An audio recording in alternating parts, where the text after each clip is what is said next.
এবার প্রকাশ্যে এসেছে বলিউড অভিনেতা সালমান খান হত্যা চেষ্টার নতুন তথ্য। পুলিশি তদন্তে বেরিয়ে এসেছে সন্ত্রাসী দল বিষ্ণুই গ্যাংয়ের সালমান হত্যার ব্লু প্রিন্টের পরিকল্পনা। সালমান খানকে হত্যার চেষ্টা দীর্ঘদিন ধরেই করে চলেছে সন্ত্রাসী দলটি। সর্বশেষ চলতি বছরের 14 এপ্রিল নায়কের বাড়িতে হামলা চালায় দুই অজ্ঞাত ব্যক্তি। সালমানের বাড়ির সামনে প্রকাশ্যে 4 রাউন্ড গুলি ছোড়েন তারা। এই ঘটনায় প্রত্যক্ষ জড়িত দুই আসামি গ্রেফতার হয়।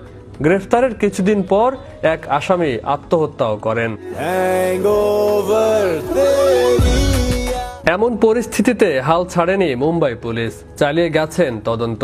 ভারতীয় সংবাদ মাধ্যম থেকে জানা যায়, পুলিশ এই ঘটনার নতুন চার্জশিট পেশ করেছেন, যেখানে সালমানকে হত্যার প্ল্যানে 5 জন অভিযুক্তের নাম উল্লেখ করা হয়েছে।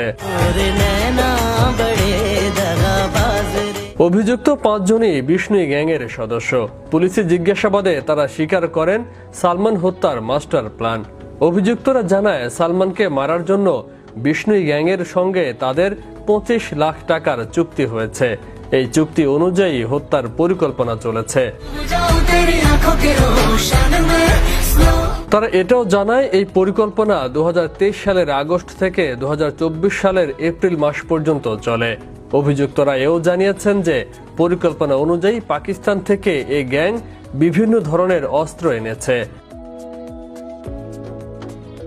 শুধু তাই নয়, তুরস্কের বিখ্যাত জিগানা পিস্তলও আনার পরিকল্পনা রয়েছে তাদের। কারণ জিগানা পিস্তল দিয়েই 2022 সালের 29 মে পাঞ্জাবি গায়ক সিধু মুজওয়ালাকে হত্যা করেন তারা।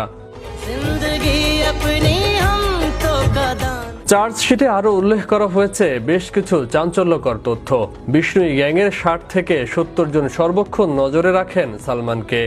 অভিনেতা কখন কোথায় যায় তার সব তথ্যই আছে তাদের কাছে।